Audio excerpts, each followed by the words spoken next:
আল্লাহর হাবিব হাদিসের ভেতরে বলেছে, মানিশতারা সাওবাম বিআশরাতি দিরহাম, হাদিসের শেষে বলেছিলাম ইয়াকবালিল্লাহু লাহু সালাতাহু মা দামা আলাইহি। হাদি সাহেব, তুমি ইহরামের কাপড় কিনেছো 999 টাকা, 1000 টাকা দিয়ে কিনেছো ইহরামের কাপড়, 999 টাকা তোমার হালাল, কিন্তু 1 টাকা যদি হারাম হয় আল্লাহ বলেছেন লাম ইয়াকবালিল্লাহু লাহু সালাতাহু মা দামা আলাইহি, তোমার হজ আল্লাহর দরবারে কবুল হবে না, তোমার নামাজ আল্লাহর দরবারে কবুল হবে না। যদি হাজারে আসওয়াদ পাথরের ভিতরে মাথা ঢুকায় দিয়েও থাকো, এরপরে আমার আল্লাহর নবী বলে ওই হাজী সাহেবের হজ আল্লাহর দরবারে কবুল হয় না। এমন হাজী বাংলাদেশে নাই, কথা মানে কেন আছে না নাই? আমি একটু পিছনের কথা টানি, মন খারাপ করতেছেন? কিছুক্ষণ চলবে। বাংলাদেশের কিছু হাজী আছে দেখবেন 3 জন ছেলে 2 জন মেয়ে, মোট কয়জন? আল্লাহ তাআলা ওই হাজীর ব্যাপারে বলেছেন ইউসিকুমুল্লাহ ফি আওলাদিকুম। আল্লাহ রাব্বুল আলামিন সন্তানকে ওসিয়ত করে নাই, বাবারে নসিহত করে। ভান্ডারিয়ার বাবাদেরকে আল্লাহ তাআলা নসিহত করে ইউসিকুমুল্লাহু ফি আওলাদিকুম, আমি তোমাকে নসিহত করি তোমার সন্তানদের ব্যাপারে। 1 ছেলে সমান 2 মেয়ে, কথা বোঝেন নাই? কিন্তু হাজী সাহেব অবস্থাটা এমন, 30 বিঘা জমির মালিক, ছেলে মেয়ে 5 জন, 29 বিঘা জমি দিয়েছে 3 ছেলের নামে।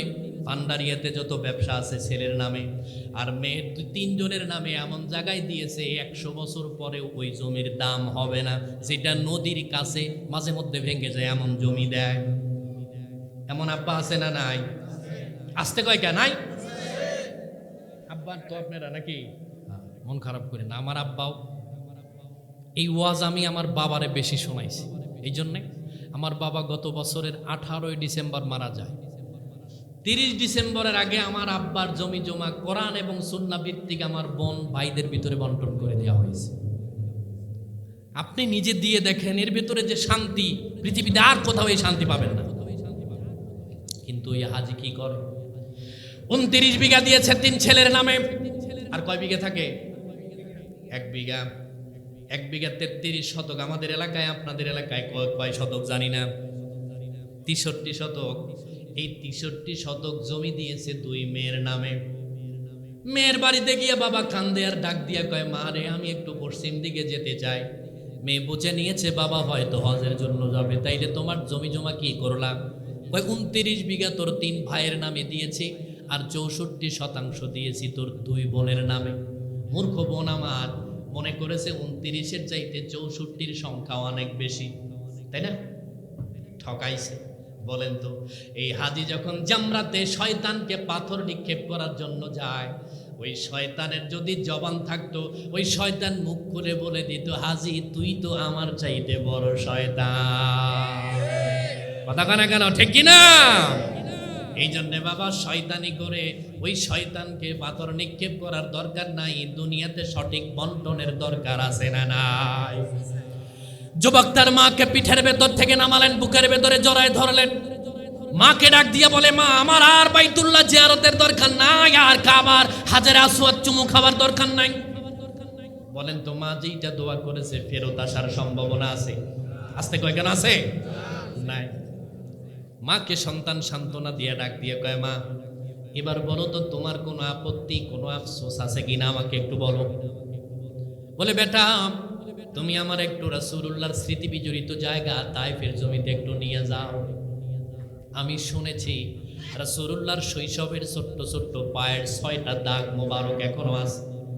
হালিমাতুস সাদিয়া যারা মুআল্লিমদের সাথে যান তারা আপনার জীবনে সেহানে নিবে না, কারণ বাংলাদেশের হাজী সাহেবদেরকে যে মুআল্লিমরা নিয়ে যায়, কিছু কিছু মুআল্লিম গুরুর দালালের চাইতেও খারাপ, ঠিক কি না? আমি নিজে মক্কাতে 1 রাকাত নামাজ পড়লে 1 লক্ষ রাকাত নামাজের সওয়াব, ঠিক না?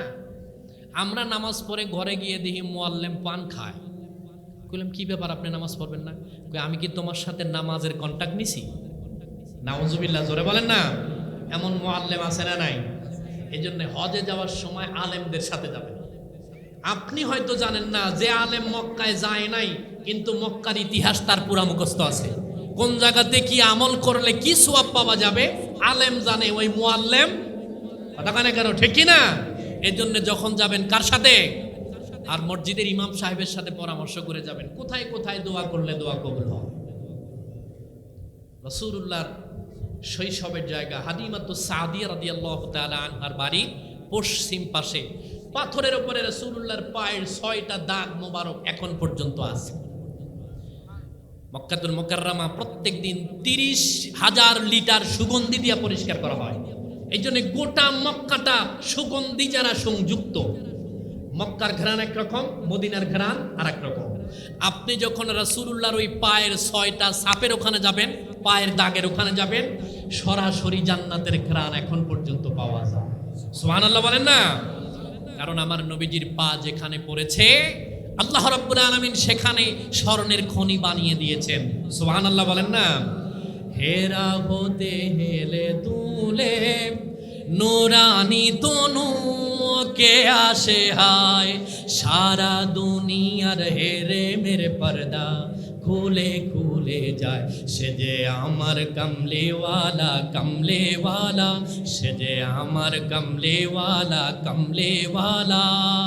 হেরা হতে হেলে দুলে নুরানি তনু কে আসে হায়, সারা দুনিয়ার হেরে মেরে পর্দা খুলে খুলে যায়। সে যে আমার কমলেওয়ালা কমলেওয়ালা, সে যে আমার কমলেওয়ালা কমলেওয়ালা। সুবহানাল্লাহ বলেন না? কাজী নজরুল ইসলামের লেখা। যদি এই কবিতা তার আবৃত্তি রাসূলুল্লাহ শানে যা লিখেছেন, কোন ব্যক্তি যদি এর ব্যাখ্যা করে তার হায়াত চলে যাবে, ব্যাখ্যা শেষ করা সম্ভব। তার ভাবে বিফল রাঙা পায়ের তলে, পর্বত জঙ্গম টলো মলো টলে। সুবহানাল্লাহ বলেন না? 9 পাস কি বলছেন? গোটা পৃথিবী রাসূলুল্লাহর কদম মোবারকের তলে। পাহাড় পর্বত যা আছে, নবীজি যেখান দিয়ে যায় রাসূলুল্লাহর দিকে সেগুলি ঝুঁকে যায়। সুবহানাল্লাহ বলেন না? তার ভাবে বিফল রাঙা পায়ের তলে, পর্বত জঙ্গম টলো মলো টলে। খরমা খেজুর বাদাম জাফরানি ফুল, খরমা খেজুর বাদাম জাফরানি ফুল ঝরে ঝরে যায়। সে যে আমার কমলেওয়ালা কমলেওয়ালা, সে যে আমার কমলেওয়ালা কমলেওয়ালা। হেরা হতে হেলে দুলে নুরানি তনু কে আসে হায়, সারা দুনিয়ার হেরে মেরে পর্দা খুলে খুলে যায়।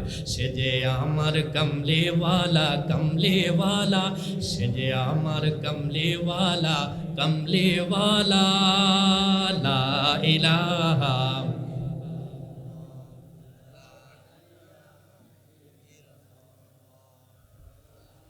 তো মোহাম্মদ পড়ি লা ইলাহা ইল্লাল্লাহ, লা ইলাহা ইল্লাল্লাহ মুহাম্মাদুর রাসূলুল্লাহ। জবান ছেড়ে দিয়ে বলি সাল্লাল্লাহু। মনে আছে কথা আপনাদের? কোথায় রেখেছি? তায়েফের জমিনে তার মাকে নিয়ে। আমরা যারা গাড়ি দিয়ে উপরের দিকে উঠি, গাড়ির স্পিড যদি 40 কিলোমিটার বেগে হয় ঘন্টায়, তাহলে এখানে উপরে উঠতে প্রায় 50 মিনিট সময় লাগে ঘুরতে ঘুরতে, তায়েফের উপরে ঘুরতে ঘুরতে ঘুরতে। আব্দুল্লাহ ইবনে আব্বাস রাদিয়াল্লাহু তাআলা আনহুর মসজিদ। আমরা গাড়ি দিয়ে উঠতে যদি 50 মিনিট লাগে, যুবক তার মারে নিয়ে পিঠে করে উঠতে কয় ঘন্টা লাগছে এবার নিজে চিন্তা করেন। মক্কাতুল মুকাররমা থেকে তার দূরত্ব 72 কিলোমিটার। এই 72 কিলোমিটারের দুই পাশে যত সম্পদ আছে, সম্পত্তির মালিক ছিল তৎকালীন ওয়ালিদ ইবনে মুগীরা। যুবক তার মাকে ডাক দিয়া বলে, মা আমি তোমারে তায়েফের জমিতে নিয়ে এসেছি, এবার বলো তোমার কোনো আফসোস আছে কিনা। তিনি ডাক দিয়া বলে, বেটা তুমি আমার ইয়েমান থেকে মক্কায় নিয়ে এসেছো, যার উসিলে আমি মক্কা দেখলাম, তায়েফ দেখলাম। আল্লাহর নবীর রওজাটা যদি একবার দেখতে পারতাম তাইলে কতই শান্তি পেতাম। সুবহানাল্লাহ কন্যা। কত দূর? মক্কা থেকে মদিনা 442